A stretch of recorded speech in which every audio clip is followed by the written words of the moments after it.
Hi, I am your subject teacher for this particular subject matter. So, our subject for today, for this entire semester, is about entrepreneurship, and I am Sir Jeremiah Mogote from Arellano Rizal High School to discuss about entrepreneurship. So, we will be with each other for a very long time for this entire semester. So, let us continue. So, what is our objective for today? So, our objective is for you to understand the need, the relevance, and the effects of this course in your daily life. So, mathematics, for example, has its own relevance. So, you need to know it. It has relevance and it will affect your life, your daily living. So, let us not philosophize it like, am I going to, what if am I going to buy? No? Should I buy like x plus y, x minus y? No, you are philosophizing the subject. So you need to count, you need to be familiar with numbers, with the basic computations, and that is very relevant for you. You would be wise, so you would be wise too if you're going to familiarize with it. So this is your concept note number one. So kindly write it down on your paper, on your newsprint, and you will pass it the time we will see each other. So here's the overview of our topic for today. So what is the relevance of the course? So first, it nurtures personal growth and development. You would read relevance, and entrepreneurship also tap into your unrealized talents. Do you have any unrealized talents? And risk is something to live with. Okay, so we are going to discuss it later. And entrepreneurship also establishes critical thinking, and it establishes benefits to society if we would understand entrepreneurship as it would be, and if we're going to apply entrepreneurship to be very, it would be very beneficial to our society. And also, as an individual, you will be able to make a difference to your society, to your environment where you are right now. So number one, it nurtures personal growth and development. It teaches people to cultivate unique skills. So entrepreneurship is not just about a strategy, no? Learning strategies, learning plans, how to sell your product, how to make a unique product, no? So how to plan for a 5-year plan, no? So it's not just about that. It cultivates your skills. It will make you realize, no? It will help you to grow personally and to develop your personality, no? You will learn adaptability and effective communication. So adaptability, why adaptability is where you will able to adapt to your surrounding. You will able to caught up with what are the needs of your surrounding, what are the possible means, possible needs, possible wants to where you are now. And of course, one thing we should know about entrepreneurship, and as an entrepreneur, you need to be an effective communicator. So you need to know and to learn effective communication. Communication is not just about the you talk and you talk and you talk, but the message of your talk, the purpose of your communication.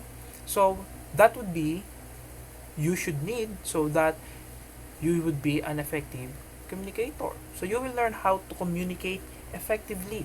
So it also creates opportunity. Entrepreneurship is not just about an opportunity to make a business, build your own business. No. It opens doors. It opens doors of opportunities. Why? Because if you will nurture and you will realize your, if you will going to grow in this particular subject and to develop your talents, your skills, your personality, it is a very good point. no, to start, and it is a very good point na mayroon ka nun. Why? Because yun ang hinahanap ng karamihan ng mga trabahador. Yun ang tinahanap sa mga trabahador. Yun ang hinahanap ng mga employers, no? Such a skills and unique personalities. So, it instills confidence, no? So, nowadays, youths are lacking confidence. Why? Because maybe they were just too emotional. Are you too emotional? No? That's why you're lacking your confidence. Nakikita mo ba ang sarili mo as weak? Nakikita mo ba ang sarili mo as a walang halaga, walang kwenta? No, that is not true. In entrepreneurship, you will learn to appreciate yourself, and you will learn to assess and evaluate yourself, and to think positively, to react positively, to respond positively in every situation. So, that's why entrepreneurship instills confidence. And lastly is ensure social justice and stimulates the economy. So, we will discuss it later. So, number two is relevance. So, the skills needed to start your own business are relevant in any field and would be desirable attributes for being an employee. That is what I am talking a few moments ago, a few minutes ago. So, entrepreneurship is very relevant. Why? Because you will develop your skills, you will know yourself more, and those skills would be your starting point, not just to create your own business, but also if you practice those capabilities, those traits, those attributes you have, and develop it more, no? It would be so desirable para magkaroon ka at tatanggapin ka ng pag-aapayan mo. So, that would be very nice if you were going to recognize your skills, if you're going to recognize your capabilities, and if you're going to understand yourself more. Number three, tap into unrealized talents. My question is, do you have unrealized talents? We all have, no? So, what is my talent, you're going to ask me? I know how to play guitar, I know how to play piano, I know how to sing well. So, those are my unrealized talents. Those were my talents. Those were my skills. And I love to read books. And it helps, no? It helps you. Entrepreneurship will help you to identify your strengths, your weaknesses, your opportunities, and the threats, no? So you would improve, so that you would improve, and entrepreneurship will help you improve those talents. So number four, risk is something to live with. You know what? Life is always at risk. We are always taking risk, no? Hindi lang tayo take ng risk sa entrepreneurship in terms of investment and planning, thinking. Hindi. It is very relevant because nowadays we need to take risks and we need to be wise in decision making. So, risk is very natural thing. You go out at your door, you go out in your house, you go outside, and you walk. That is a risk. You don't know what might happen, no, sa paglalakad mo, and that is a risk, no? Studying is a risk. If you do not study well, you will fail. If you study, you will succeed. You will succeed, no? So we have to deal with risk, no? We need to be familiarized with it. We need to be familiar with it. We need to be able to live in it, no? And risk is something to be managed. So we should know how to manage risk. We should know how to assess risk. We should know how to evaluate risk. We should know how to respond to those risks we are encountering. Not in entrepreneurship, not just in entrepreneurship, but in our daily lives. So risk is always there. It always occurs anytime, no? So whenever I read books, that is a risk, because if I need to do things, no? If I need to do things na mas mahalaga pa sa pagbabasa, and I take risk of reading the book, it might change my personality, it might change my worldview, it might change my way how to perceive life, no? So that is the risk of reading a book. That is a risk of reading many things, no? So in entrepreneurship, money is just money. It worth the risk. What if it works? You will succeed. You will be a very successful entrepreneur. And what if it don't? What if things will not work well in your life in terms of entrepreneurship? Well, don't give up. Just like Thomas Edison, no? Uh, just like Thomas Edison, he tried until he perfectly invented the incandescent lamp. So it always a risk, no? It is worth it. It is very worth it to take the risk. Number 5 is critical thinking. Well, youths nowadays are not fond of critical thinking, no? Hindi sila masyado nag-iisip. We are not thinking the way we should ought to think, no? So, entrepreneurship, it exposes you to numerous opportunities to learn how to think critically and analyze the pieces on the board. For example, there is a certain case nowadays, no? So, the very good example is today, no? So we are in a quarantine time, no? So it is very tough and hard time for us, no? Na paano tayo mag-interact, no?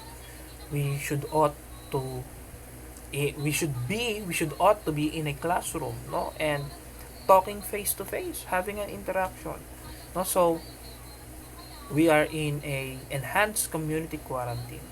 So what do you think are the needs of your people, or in your environment, no? Anong kailangan nila? So we should know how to analyze the needs of those people. We should think critically, no? What is happening, no? In terms of, not just in terms of entrepreneurship, but also in terms of politics, no? In terms of what is happening around us. We should think critically, and we should think according to the standard the law has given us, no? So it is also in a important factor, no, or how we see how they affect each other, no, in the foundation of a smart decision making process. So critical thinking is needed to create a smart decision. So it is very needed, badly needed. Number 6 is entrepreneurship. Its relevance is it has benefits to society. So what should we be able to learn in entrepreneurship? First, we will learn how to be financial literate. We will not just na gagawin na gumasta na gumasta, bumili ng bumili. In economics, money is a luxury good. So we should know what to buy.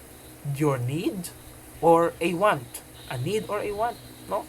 So we should know how to manage, how to budget our finance, and how to manage our money, and also to have a strong impersonal skills. Interpersonal skills are not only because beneficial but also relevant for day-to-day life. So you need to be bold, you need to be smart, and you should know yourself better. What else? What are the benefits in society? So aside from being purely personal, it is also beneficial to society because we will be able to adapt in our society, and we will be able to learn the needs of our society, and we will be able to come up with a solution, no, what on those particular needs in our society. What else? And it's not just, and we will be able to learn in entrepreneur, we will able to learn how to innovate, no, how to be a globally competitive, no, lalo na ngayon technologies are advancing, no? So we should be literate in terms of technology, and once we are we are able to understand technology, to know technology, and how to use technology, no, we'll be able to use them to help our environment and our people. Number 7, we will be able to make a difference. What is an entrepreneur thinking?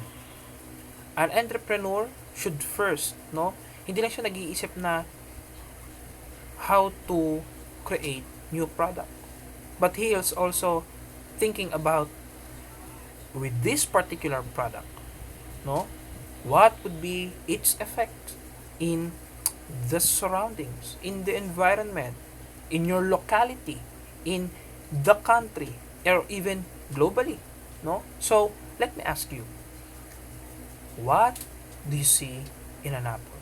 If, no, imagine this, I have an apple in my hand, and what do you see in that apple?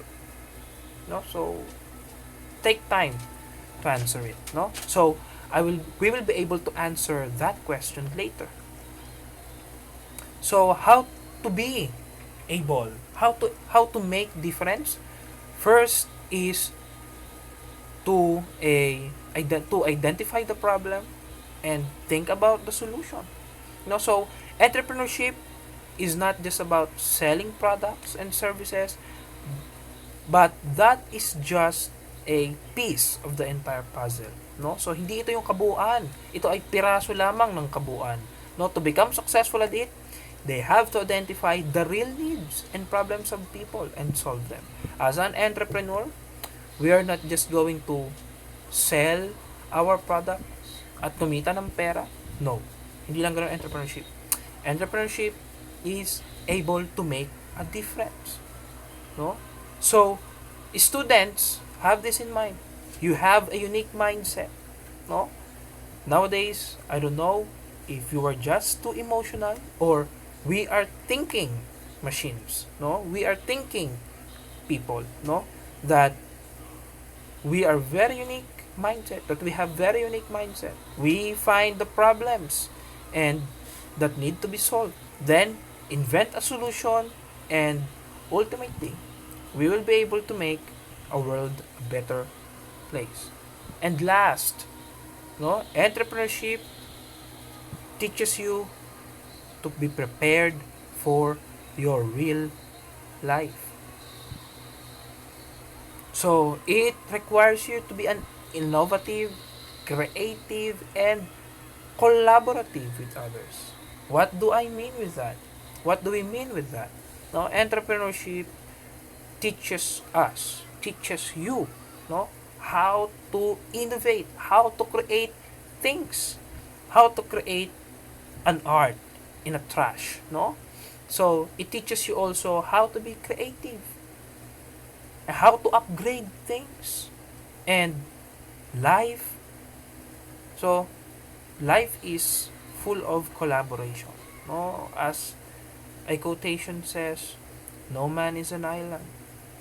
Hindi mo kaya mag-isa. So you would be able to learn how to team up, how to relate with others, and that is entrepreneurship. It teaches you how to be prepared in real life. So the question you need to answer on your mind: why do we need entrepreneurship? Why do we need it? So you should answer it in your newsprint. So why do we need entrepreneurship? So there are two questions that you need to think. You need to answer on your own. Hindi nyo na kailangang isulat sa newsprint, but think about it. So here is the question. If you have an entrepreneur's mind, what can you see in an apple? So I asked you this question early, a few moments ago. So if I'm going to answer it, what am I seeing in an apple? I see a forest. Imagine, you have an apple, you planted the seeds grows into a tree, the tree bears much fruits, much apples, and the process is the same. Itanim mo yung buto, ibenta mo yung sobra, magpatubuin mo, magbubunga siya, and in a year, what do you have? A forest. See? That's what I see in an apple. So, how can an apple change your life? So, think about it. How entrepreneurship will change your life. So, entrepreneurship is not just about a subject matter na kailangan nyong ipasa, but then entrepreneurship is a life-changing subject. So, for your activity number 1, no? So, make an essay. Oh, essay. No, nakakasama na bang essay?